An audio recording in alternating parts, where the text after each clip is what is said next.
As the Duffer Brothers and the rest of the production crew gear up for Stranger Things Season 4, there's a lot to juggle. The Byers family and Eleven have left Hawkins, Hopper is presumed dead, and the Mind Flayer still lives on in the Upside Down. Not to mention all the meddling by those pesky Russians. And now, as the show moves through the 1980s timeline, they may have an even bigger problem on their hands, something we'll simply refer to as the Winona Ryder paradox. What exactly does this mean? We'll tell you and break everything down, including comments from Stranger Things producer Shawn Levy on the whole matter.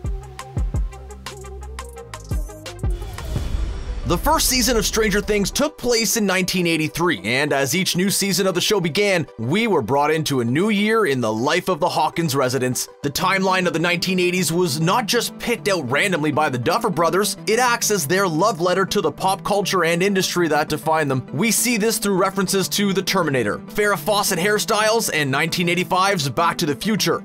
With production seemingly taking place this October, it's only natural to assume that Season 4 of Stranger Things will take place in 1986, presumably focusing on autumn holidays like Thanksgiving. And this is where the Winona Ryder paradox comes into focus. Clearly, Ryder is one of the main stars on Stranger Things, a refreshing role that has thrust the actress back into the spotlight with much fanfare and acclaim. But focusing on the year 1986 also brings us back to her roots, the same year she made her big screen debut in the movie Lucas. The movie stars Corey Haim as an eccentric young boy who befriends a new girl in town and does anything to impress her, including joining the high school football team. In the film, Ryder plays the character Rena, a friend of the title character who also has a crush on him. The role would become a breakout for Ryder, put her name on the map, and lead to an illustrious movie career. But before we get into all that, let's focus on 1986 for a second. In the Stranger Things universe, the timeline has not shied away from the traditional pop culture time frame. They could have easily come up with fictional movies or television shows, but chose to stick to a strict release schedule. Besides Back to the Future in 1985, the video store features cardboard cutouts and VHS copies of 1982's Fast Times at Ridgemont High, along with a lot of other movies. Joyce has been known to rent a lot of movies as well, as her and Bob watched Mr. Mom in Season 2, along with watching the television series Cheers. And who can forget a whole musical montage to the boys dressed up as Ghostbusters characters in Season 2 of the show? So it's pretty easy to assume that Lucas would be released in the Stranger Things world. And this is where the paradox gets a little complicated. Joyce Byers could potentially watch a Hollywood movie with someone who looks a lot like a younger version of herself. And seeing how many mysteries and problems the Byers have gone through over the years, we imagine Joyce seeing a younger clone of herself wouldn't go down too lightly. The paradox would feel something like this. Joyce, who is played by Winona Ryder, sees a younger version of herself, the newcomer actress Winona Ryder, who eventually grows up to take on the role of Joyce, and thus begins the never-ending paradox maze looping the characters and actress together in a confusing timeline that gets more meta the more you think about it. Does Joyce send a fan letter to the young Winona, telling her to take the role in Stranger Things? Maybe adding a little side note about second-guessing her starring role in Adam Sandler's Mr. Deeds? Who knows? The characters on the show could easily assume the Hollywood Winona Ryder is the Mind Flayer playing tricks, some type of Russian conspiracy theory, or a clone born and raised in the Upside Down. But we know this doesn't have to be a paradox at all, and merely just a fun Easter egg. The film Lucas is obviously not a mega hit like The Terminator or Back to the Future, and has not transcended pop culture or been passed down through multiple generations. Still though, in the present timeline of 1986, it put Winona Ryder in the spotlight and has been consistently mentioned among some of the best high school-based movies ever made. Plus, Stranger Things does have a character named Lucas, so you would have to imagine he wants to see a movie with his namesake in the title. And to take things one step further, Steve and Robin are now gamefully employed at a video rental store. How fun would it be to see them cashing out a customer who is renting a copy of Lucas on VHS? Of course, the Duffer Brothers could take a far swing towards the paradox, introducing the character of the younger Winona Ryder on the show. Now, just hold on a second. We know it's far-fetched and could be a jump the shark moment, but there's still some fun possibilities for a cameo, especially considering how well the de-aging process has worked in films like Captain Marvel. Yeah, we're looking at your ageless skin there, Samuel L. Jackson. Ryder making an appearance in Hawkins or a nearby area wouldn't feel forced either. The reason why? Lucas was filmed in Glen Ellen, Illinois, not too far from the fictitious Hawkins, Indiana.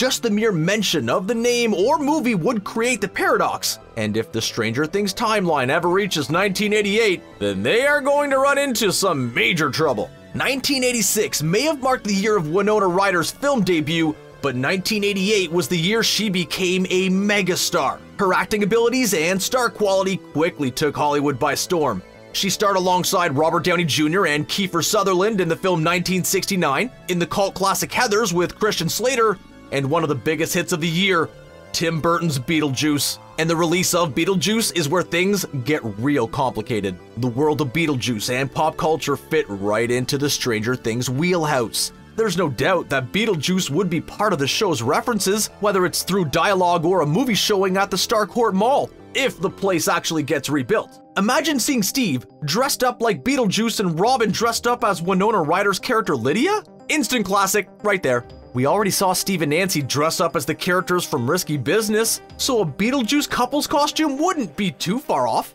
Beetlejuice was a huge hit back in 1988, and Ryder was one of the main stars. Even something like a Beetlejuice poster hanging up would make for an interesting reference to see Winona Ryder would exist in the Stranger Things universe and create an interesting dynamic and puzzle for viewers to solve. If the show does reach 1988, the current rate of a year per show would put it at season 6, which doesn't seem out of the realm of possibility considering how popular the series is. If Netflix is enjoying the mega streaming numbers, they will find ways to try and expand the show, unless the Duffer Brothers decide that they're ready to pull the plug, and then by then, maybe there will be a new big bad to go up against besides the Mind Flayer. Either way, it will be interesting to see how the Duffer Brothers and other producers take on the predicament. Stranger Things producer Sean Levy has already fielded questions on the whole Stranger Things paradox, and had some interesting things to say. Levy stated that the idea of the paradox is, quote, possible, and went on to talk further about the timelines, stating eventually, there will be an interesting new relationship between the Stranger Things production timeline and what's going on in the time period we're watching the show in.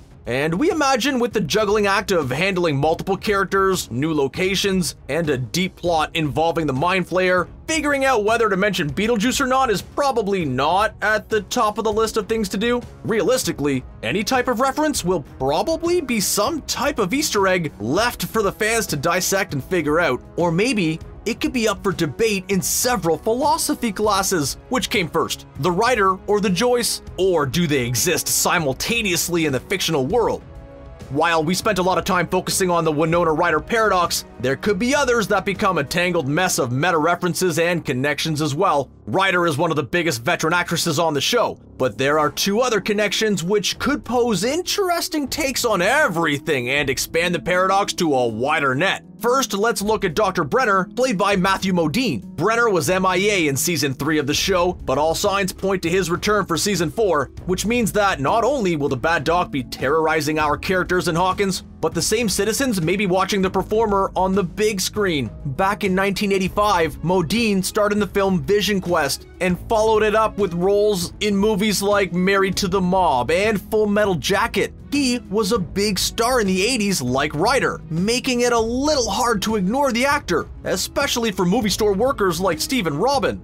And speaking of Robin, the portrayer, Maya Hawke, was not a big star in the 1980s. She wasn't even born until 1998, but her parents both were. The daughter of Uma Thurman and Ethan Hawke, Maya grew up watching her parents star in movies, and now the character can relive the same experience. One connection that can be closely related to Stranger Things is Ethan Hawke's big screen debut in Explorers. Giving off some Stranger Things vibes of his own, Explorers is about two young boys who are able to build a spaceship and connect with alien creatures. The movie is odd and enough of a sci-fi adventure to fit well into the realm of Stranger Things. The whole paradox would involve Robin's portrayer watching or renting a movie where her father starred in before she was even born. We're beginning to like this whole connection even more than the whole Winona Ryder paradox. As for Uma Thurman, Maya's mother has 3 roles in 1988, including films like Johnny Be Good and Dangerous Liaisons, which all could easily appear at the video store. Either way, the more we dive into the 1980s timeline, the more complications arise for the cast, crew, and plot lines relating to real-life events of the time. By the time 1988 rolls around, the Rider Paradox will be alive and well, and while the show does play great homage to the 1980s, the decade merely serves as window dressing for a show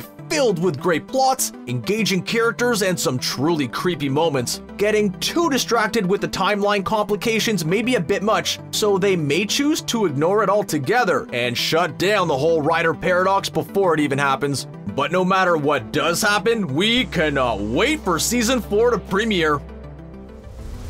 And now it's your turn. Tell us what you think about the Winona Ryder Paradox. Should they toss in some fun Easter eggs on the show? Should the show even make it until 1988? Should they age the characters and then just skip a few years just for the heck of it? Let us know in the comments below. Thanks for watching, and don't forget to subscribe to Screen Rant for more great content.